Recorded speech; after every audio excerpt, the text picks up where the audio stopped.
Today I'm going to do a very brief summary of Iron Flame by Yarros. This is the second book in the Empyrean series, and I love that this edition has this here. I have loved this book. I have been pleasantly surprised to find that it delves into heavier topics than the first one did. For me, the first one, I did love the first one so much, but it was more like a fantasy world. You have this love story, you have this school for training dragon riders, and you began to glimpse to the conflict, the real conflict, not only the war that's presented in the book, but also this idea of having people invading other people's territories. And in this book, we are going to be delving much deeper into it. We're going to be finding things about cultural expropriation, about when you colonize a place and eradicate everything that makes that place what it is. And you get the books and everything and you translate those books. Sometimes many things are lost in translation or completely erased or completely used to your advantage as a colonizer. And this is something that's going to be talked a lot in this book, and it's going to make you think. And as I was saying, I was pleasantly surprised to find this kind of thing here in this book. We are going to be talking also about the war between dragons and griffons, and also these wyverns. But we are going to be delving, as I say, into different things, like, as I say, imperialism and leaving people outside the borders with the excuse that you cannot protect everyone. If you wanted, maybe you could, but you are not even trying to do that.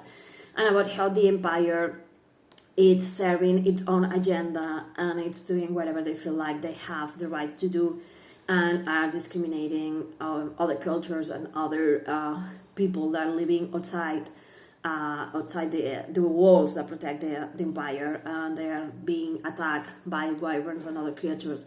And how the empire, it's like, okay, I cannot protect you, I'm not going to even try in reality, but I'm going to say I cannot do that. And I love how different writers and different people in this book are beginning to question all those things and saying it's not that you can't, it's that you don't want to. And this is something that I did love in this book. In the first one, as I said, began hinting about it with Chaden Revolution and how Violet began to see the world differently.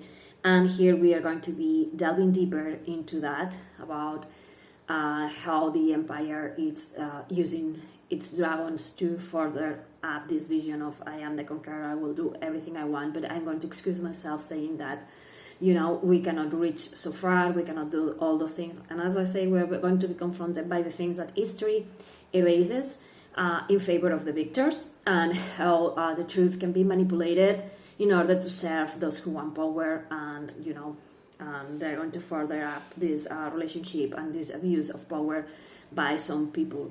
This book is going to be heavy in some parts. There's going to be even physical torture of some of the characters. There's going to be deaths, and it's going to be quite strong. I think it's darker than the previous one. It's going to broach different topics that are going to have you realizing that you're reading a fantasy book, but it's also a reflection of some of the things happening in the world. How humanity sometimes seems like it has to work between itself instead of helping each other out.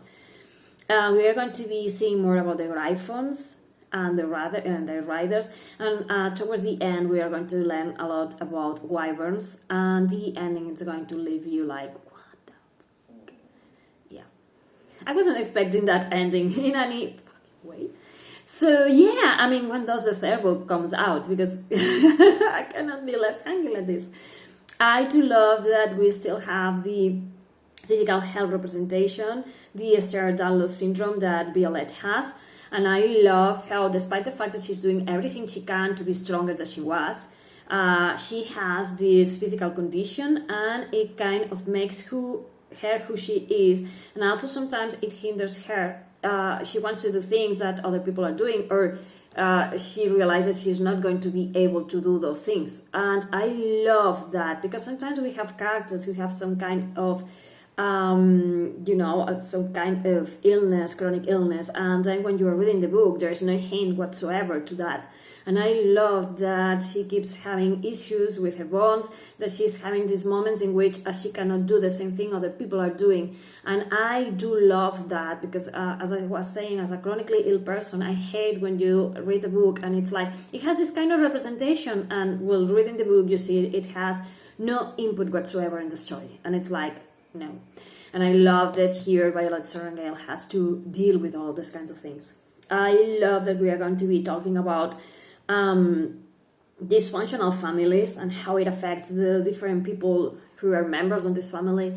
I love that Violet is going to be questioning the love that she has for Shaden when Shaden keeps things from her, and she's like, I want us to have a good relationship, and I want us to have very good communication, and I want to know all your truths and all your things. And I love how Shaden says, maybe now I can't, but I will try to do my best. And you get the whole package, not only the hot boy, but also the boy who does wrong things, and also the boy who gets angry, who gets mad, because we are not perfect, and I love that. Though sometimes it got a little tiresome to have this back and forth between them, like, I love you, but you're lying to me again, and now I hate you, and all of that. And now it's someone at my door, so I have to leave you. Thank you for watching.